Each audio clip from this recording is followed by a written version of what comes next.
Bonjour et bienvenue dans la vidéo numéro 30 pour les 3e C. Nous sommes dans le grand 4, vecteur et droite, et on va faire le grand C, vecteur normal d'une droite. On va commencer par la définition qu'il faudra écrire en vert.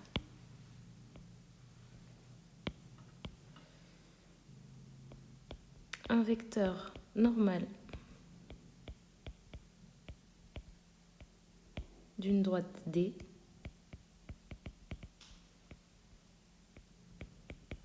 est un vecteur non nul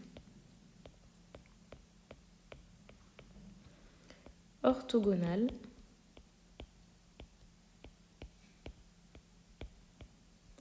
à un vecteur directeur de D.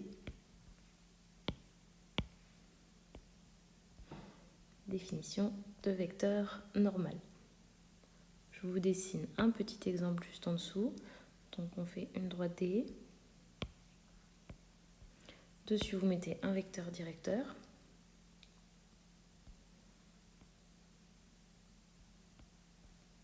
U par exemple. Et bien, un vecteur normal, c'est un vecteur orthogonal au vecteur U. Et souvent on le note N comme normal. Voilà, il y a une infinité de vecteurs normaux. Je pourrais en mettre un ici, n'importe, tant qu'il est orthogonal au vecteur U. Voilà, une propriété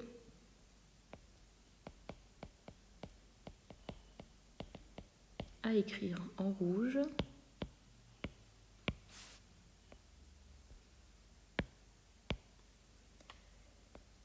Dans un repère orthonormé,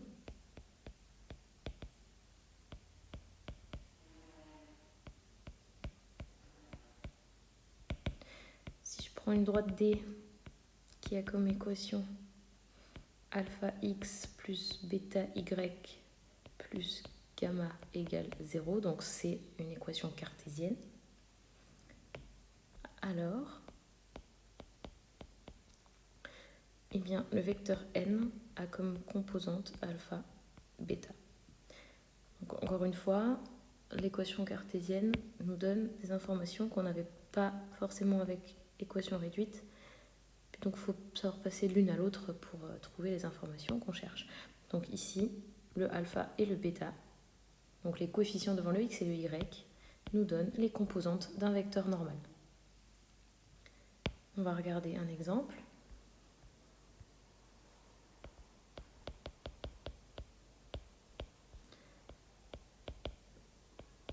Donc, soit une droite D d'équation 2x moins 3y plus 4 égale 0.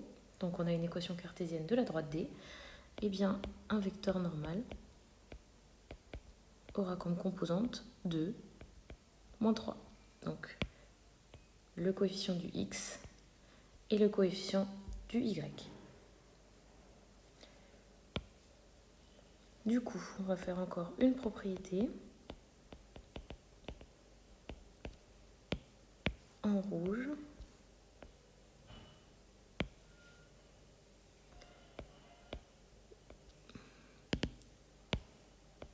Dans un repère orthonormé,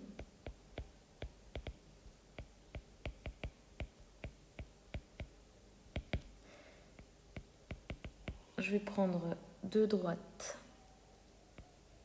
D de vecteur directeur U et de vecteur normal N.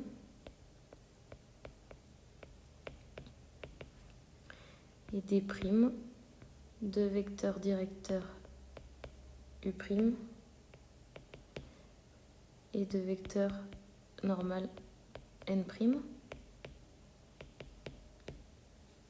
On va regarder ce que ça veut dire que les droites sont perpendiculaires. Il y a beaucoup de façons de l'expliquer. Et du coup, en fait, avec ce qui va venir derrière votre souci et seulement si, bien vous allez choisir la propriété que vous préférez ou là vous avez les indications qui marchent pour répondre à la question. Alors, regardez mon dessin précédent. Donc si je fais une autre droite maintenant, qui serait perpendiculaire, qu'est-ce qu'on pourrait dire?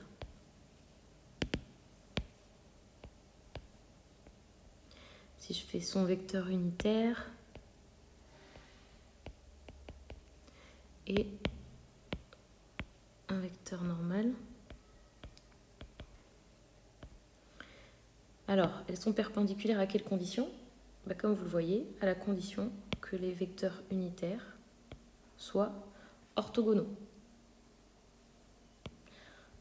Donc, U orthogonal à U'. Ça, c'est une des possibilités. Ou alors, qu'est-ce que je pourrais encore dire?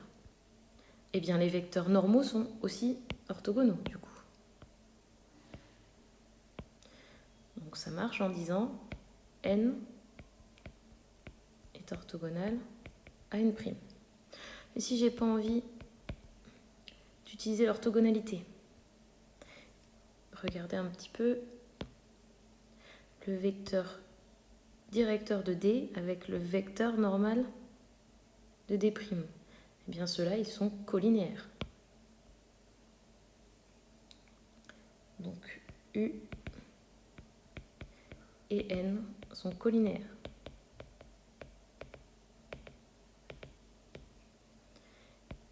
Et bien sûr, ça marche aussi avec l'autre façon. Donc, j'ai U' qui va être collinéaire à N. Voilà, donc on a maintenant plein de façons de montrer que deux droites sont perpendiculaires.